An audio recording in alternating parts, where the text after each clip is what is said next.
Hello friends, ரொம்ப டேஸ்டியான ரொம்ப சூப்பரான கார்லிக் பிரெட் ரெசிபி எப்படி பண்ணுறதுன்னு இந்த வீடியோவில் பார்க்கலாம். ஒரு 3 பல் பூண்டை இந்த மாதிரி நல்லா பொடியை நறுக்கி வச்சுருக்கிறேன். இப்போ ஒரு பாத்திரத்தில் ஒரு 3 டேபிள் ஸ்பூன் அளவுக்கு பட்டர் சேர்த்துருக்கிறேன். இந்த பட்டர் அன்சால்டட் பட்டர். இது கூடவே நம்ம நறுக்கி வச்சுருந்த அந்த 3 பல் பூண்டை நான் சேர்த்துக்கிறேன். இது கூட இன்னொரு 1 டேபிள் ஸ்பூன் போல் பட்டர் சேர்த்துருக்கேன்.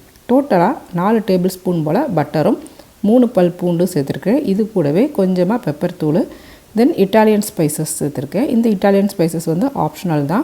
இதை சேர்த்ததுக்கப்புறம் இந்த மாதிரி நல்லா பீட் பண்ணி எடுக்கணும். நம்ம பட்டர் ஒரு 1 ஹவர் செய்கிறதுக்கு ஒரு 1 ஹவர் பிஃபோரே பட்டரை வெளியில் எடுத்து வச்சுருக்கணும். ஒருவேளை நம்ம வெளியில் எடுத்து வைக்க மறந்துட்டோம் அப்படின்னா, நீங்கள் டீ போடுற நேரத்தில் ஒரு சின்ன பாத்திரத்தில் அந்த டீ கொதிக்கிற பாத்திரத்துக்கு பக்கத்துலேயே சைடில் வச்சுருந்திங்கன்னா பட்டர் லைட்டாக மெல்ட் ஆகி வரும். அந்த டைமில் நம்ம கார்லிக் சேர்த்து போட்டு இந்த மாதிரி நல்லா பீட் பண்ணி எடுத்துக்கோங்க. எடுத்ததுக்கப்புறமா இதை ப்ரெட்டில் 2 பக்கமும் நல்லா தடவி இந்த மாதிரி டோஸ்ட் பண்ணுறதுக்கு வசதியாக 2 பக்கம் நல்லா தடவி எடுத்துக்கிறோம். இன்னொரு சைடு தடவி எடுக்கும்போது நம்ம கையில் படாமல் இருக்கிறதுக்காக இந்த மாதிரி சைடில் ப்ரெட்டில் உள்ள சைடில் உள்ள இதை வச்சு நான் பிடிச்சிருக்கிறேன்.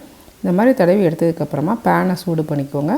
மீடியம் ஃப்ளேமில் வச்சுக்கோங்க. மீடியம் ஃப்ளேமில் வச்சுட்டு 2 பக்கமும் ஒரு 1.5 மினிட் போல் டோஸ்ட் பண்ணி எடுத்திங்கன்னா ஒரு ஹெல்த்தியான ஈவினிங் ரொம்பவே சுலபமாக சிம்பிளாக ஒரு 5 மினிட்ஸில் பண்ணி கொடுக்குற ரெசிபி பசங்களுக்கும் ரொம்ப பிடிக்கும். ட்ரை பண்ணி பாருங்கள்.